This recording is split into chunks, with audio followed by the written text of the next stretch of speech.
probably heard that real estate is one of the most tax-advantaged assets you can own, right? But the reason why isn't what most people think.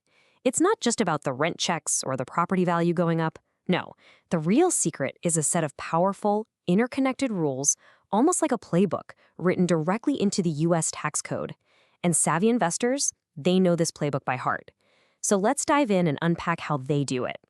This quote just nails it, doesn't it? The whole idea isn't about cheating the system. It's about understanding it. The tax code isn't just a bill you have to pay every year. Think of it more like a rulebook for a game. And for real estate investors, this rulebook lays out a clear strategy to legally minimize, defer, and in some cases, completely eliminate their taxes. So just how different are the rules we're talking about? Well, take a look at this. It's kind of wild. If you earn $20,000 at your job, you're paying tax on that. Simple as that. But if you earn that exact same $20,000 in cash flow from a rental property, get this, you can often pay zero tax. I mean, it's the same amount of money. So how is that possible? It all starts with one absolutely crucial foundational concept. All right, welcome to Act 1 of the investor's journey, building the foundation of wealth. And the engine driving this whole thing is a concept that sounds, well, a little counterintuitive at first, but trust me, it is incredibly powerful. We're talking about depreciation. Okay, so here's where things get really interesting.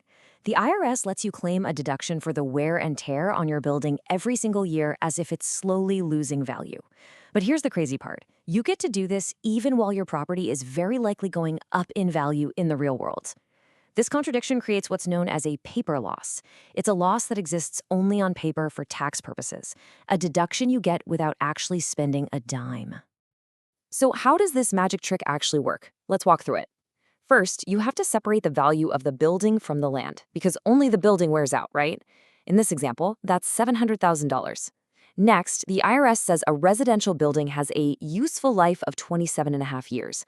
So you just divide that $700K by 27.5, and boom, you get an annual deduction of over $25,000. Now here is the crucial part. You subtract that paper deduction from your real cash flow. So even though you put $20,000 in your pocket, for tax purposes, you're showing a loss. The result? A tax bill of zero. Zilch. And that's the whole point. This isn't some shady loophole. It's a fundamental feature of the tax code, designed specifically to encourage real estate investment. That paper loss becomes the powerful engine that shields your actual cash from taxes. It's the first, most important step to building real wealth. But hold on, we are just getting started. Basic depreciation, that's just level 1. The really savvy investors know how to kick this whole thing into overdrive and supercharge their deductions. So you ready to level up? Let's see how they do it. The first major power-up is a strategy called cost segregation. Instead of looking at a building as one single item, a cost segregation study slices it up into its different components. Things like the carpet, the cabinets, the fixtures, even the landscaping. Now, why on earth would you do that? Because the IRS lets you depreciate those smaller items over much shorter timelines, like 5 or 7 years, instead of the full 27.5. And the impact of this is massive. Just look at this chart. In the first 5 years, standard depreciation gives you a steady, predictable deduction. But with cost segregation, look at that difference. You get to front-load a huge amount of your deductions, creating enormous paper losses early on. This frees up a ton of cash flow right when you need it most. And we're not done yet. On top of all that depreciation, there's another powerful layer of savings you can stock on top. It's the Qualified Business Income Deduction, or QBI for short. Basically, if your rental activity is run like a real business, the tax code rewards you by letting you deduct an additional 20% of your net rental income. Which, of course, leads to the big question you're probably asking right now. Great, but does my rental property qualify for this? Well, the IRS actually gives us a pretty clear checklist called the Safe Harbor Test. If you meet these conditions, your rental automatically qualifies. It really comes down to a few things. You have to keep separate books and records, you need to spend at least 250 hours a year performing rental services, and, this is key, you have to document everything. Now, for people who are seriously involved in real estate, there's a special designation you can earn, Real Estate Professional Status. It's a high bar to clear. You need to spend more than half your working time and over 750 hours a year in real estate trades. But if you do, you unlock a massive benefit. Your paper losses are no longer considered passive. What does that mean? It means you can use those real estate losses to directly reduce the taxes you owe on your other income, like your salary from your day job. For high-income earners, this is an absolute game changer. So, you've set up your tax-efficient cash flow. The foundation is built. Now it's time for Act 2, the growth engine. This is all about using the tax code to grow your portfolio without capital gains taxes slowing you down. This is done using a legendary tool called a Section 103 exchange. It's one of the most powerful wealth-building strategies in the entire tax code.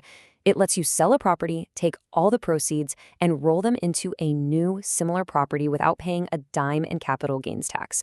You can just keep trading up, growing your portfolio while pushing that tax bill further and further down the road.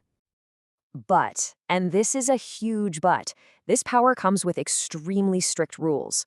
The moment you sell your property, a clock starts ticking. You have exactly 45 days to formally identify a replacement property and a total of 180 days to close on it. These deadlines are absolute. They are non-negotiable. Miss one, and the whole deal is off. We've built the foundation and we've grown the portfolio, and that brings us to Act 3, the final move in this incredible journey, how all of that deferred tax gets passed on, or maybe more accurately, how it gets completely erased for the next generation.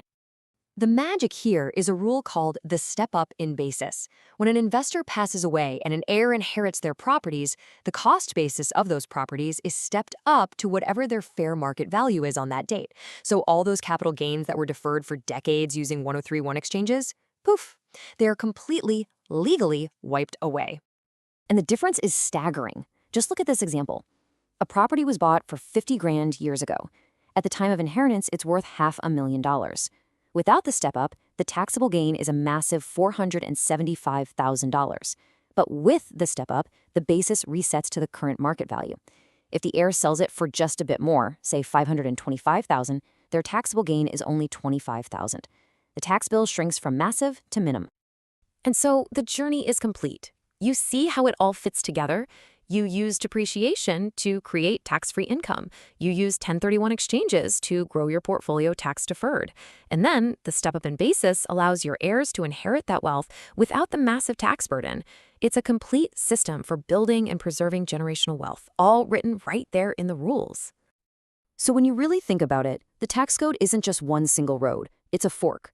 One path is for people who earn a salary, and the other is for people who own assets. The rules are fundamentally different for each.